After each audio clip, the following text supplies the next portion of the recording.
is shaking and his body is shimmering, and he could see some silvery wings that is being formed behind for him, and the water bug had become a grasshopper. We call it as what? Yeah? It's a scientific term. It's got transformed into a grasshopper. So the water bug had become a grasshopper and it had got wings, and for him he couldn't control. Suddenly you're human and you become a bird, what will happen? So he felt like, what, I'm a grasshopper, and he started flying up the sky, dancing on the wind, and he said like, this is my life, is it?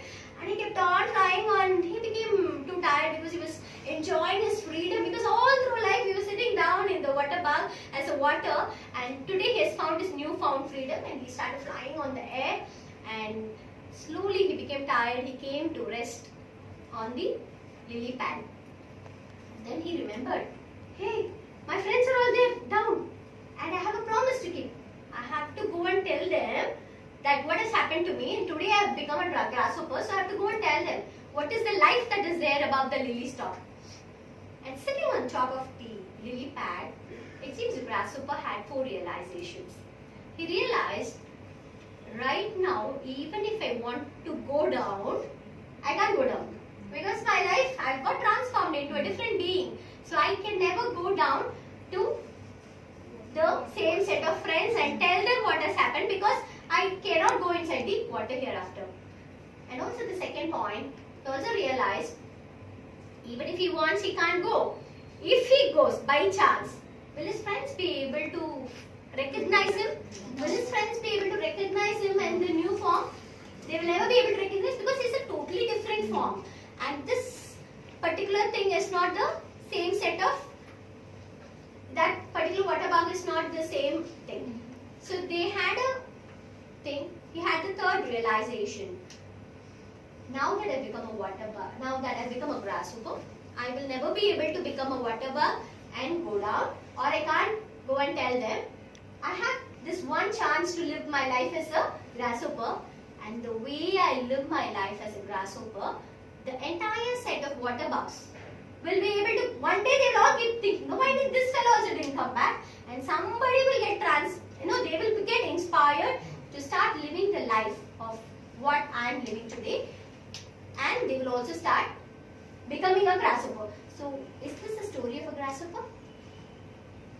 Isn't this the story of every human being in life, where your own friends will not be able to, the way you grow, because it's all into, we all settle into a comfort zone. Why do you think a woman keeps traveling across India to change lives? We don't charge for a workshop, we don't, and in whatever, even the paid programs or whatever training programs people take, I feel the life people are living across. Yesterday I happened to meet a lot of people in Paris and Novax, and these people, the way they are living life, they had no clue of 4 years before what they're all senior managers right now. They joined as a fresher, moved into the organization, and the life people are living is not comparable to any cost. Because you could have remained a water bug, and somewhere somebody pulls you up and says you're not supposed to be in that plane, you're supposed to be in that plane. And when your life changes, your entire life changes, and there are times where your own friends will not be able to recognize what you are. And this is not a story, because at this session, let's decide that we are not going to be a grasshopper, we are not going to be a water bug, comfort zone. Because we don't break out our comfort zone. We don't try to go out for another interview. We are not ready to face rejections. The next interviewer rejects us, we'll become gone. Why do we fear to go for an interview? There are so many walk-in drives. We are afraid, if that fellow says I'm not good, I'm not getting, I have to go tell my parents, I have to tell my friends, and we are afraid of rejections, we are afraid of what people will think. And just because we are not allowing ourselves to be judged upon, rejected upon, we tend to remain the same set of people. We'll be like everybody. Whatever everybody is doing, whichever company is easy to accept us, and that's our mindset. So let this session be a session of transformation. Please close your eyes. We have a small 1-minute prayer in a 1-minute silence, and we'll continue the session. Please close your eyes. You'll hear a voice.